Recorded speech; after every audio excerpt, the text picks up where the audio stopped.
అందరికీ నమస్కారం. ఏదైతే సోదరిమణి అంజలి ఆవిడ బుల్లేని హాస్పిటల్లోనే ప్రాణాలతోటి పోరాడుతూ ఉన్నారో, ఆవిడ ఆ పరిస్థితికి కారణమైన డాక్టర్ దీపక్ ఎవరైతే పరారిలో ఉన్నారో, నేను ఆ రోజు వాళ్ళని కలిసినప్పుడు హామీ ఇచ్చున్నాను.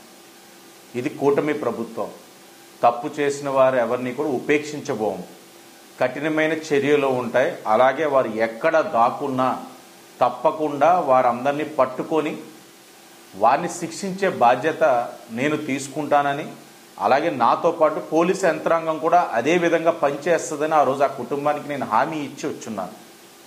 ఈరోజు ఉదయం 7 గంటకి డాక్టర్ దీపక్ని పోలీసు వారు రాజమహేంద్రవరం ప్రకాష్ నగర్ స్టేషన్ ఆఫీసర్ పట్టుకోవడం, అతన్ని ఇప్పుడు అరెస్ట్ చూపించడం కూడా జరుగుతూ ఉంది. నేను ఆ రోజు చెప్పున్నాను ఒకటే, ఏంటంటే ఆ కుటుంబం బాధలో ఉంది.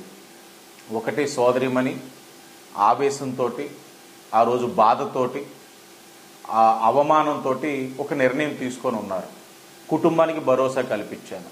మేనేజ్మెంట్ వారు ఏదైతే ఉన్నారో ఆ డాక్టర్ పైన చర్యలు తీసుకోవాలన్నారు. మేనేజ్మెంట్ తరపు నుంచి ఆ హాస్పిటల్ నుంచి ఆయన సస్పెండ్ కూడా చేయించడం జరిగింది. ఇది ఒక బాధ్యత కలిగిన వ్యక్తి చేసే కార్యక్రమం. కానీ అటు పక్కన వైసీపీ వారు వచ్చి పిల్లలు వెళ్తున్న వారిని ఆపి వారితోటి అక్కడ ధర్నా చేయించి అక్కడ ఆ హాస్పిటల్కి వస్తున్న పేషెంట్స్ని ఇబ్బంది కలిగించారు. అక్కడికి హాస్పిటల్కి వస్తున్న 108 అంబులెన్స్ని ఇబ్బంది కలిగించారు. ఆ హాస్పిటల్కి ఆక్సిజన్ సిలిండర్స్ ఏదైతే సప్లై వెళ్తా ఉందో, షార్టేజ్ ఏదైతే ఆక్సిజన్ కలుగుతా ఉందో వాటికి కూడా ఇబ్బంది కలిగించేటట్టు కార్యక్రమం చేశారు. తప్పు లేదు, మన తాలూకు ఆవేదన వ్యక్తం చేయొచ్చు, కానీ వ్యక్తం చేసే విధానం ఉంటుంది. నేను ఆ రోజు చెప్తా ఉన్నాను, ఈ రోజు చెప్తా ఉన్నాను. ఎవరికైనా సరే ఏదైనా ఇబ్బంది ఉండి మీ ఆవేదన వ్యక్తం చేయాలనుకుంటే చేసే విధానం ఉంటుంది. ఆ విధానంతో సమస్యకి పరిష్కారం రావాలి. మేము పరిష్కారం తీసుకొస్తామన్నాం. 2 రోజుల్లో కారణమైన వాడిని అరెస్ట్ చేశాం. చట్టపరంగా ఏం చర్యలు తీసుకోవాలి అతని మీద చర్యలు కూడా తీసుకుంటాం. ఓ శాసనసభ్యుడిగా నేను హామీ ఇచ్చున్నాను, హామీని నెరవేర్చుకున్నాను. అలాగే నేను చెప్తా ఉన్నాను, ఇది కూటమి ప్రభుత్వం.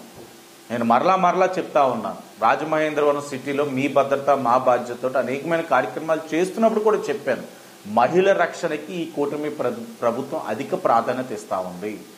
ఈ అల్లరమూకలు కానీ ఇంకెవరైనా సరే మహిళల జోలికి వెళ్ళినా, వాళ్ళని ఇబ్బంది పెట్టినా, ఈ విధమైన ఏదైనా చేసినా చర్యలు చాలా కఠినంగా ఉంటాయని నేను మొదటి రోజు నుంచి చెప్తా ఉన్నాను.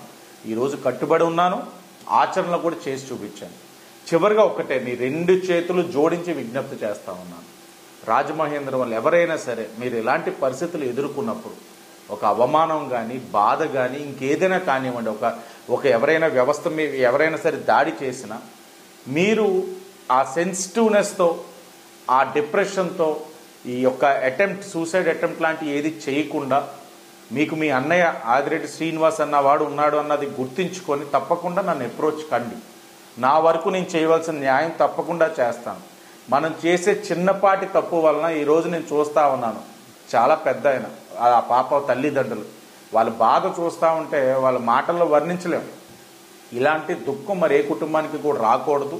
కాబట్టి అలాంటి పరిస్థితులు వచ్చినప్పుడు తప్పకుండా సంప్రదించండి.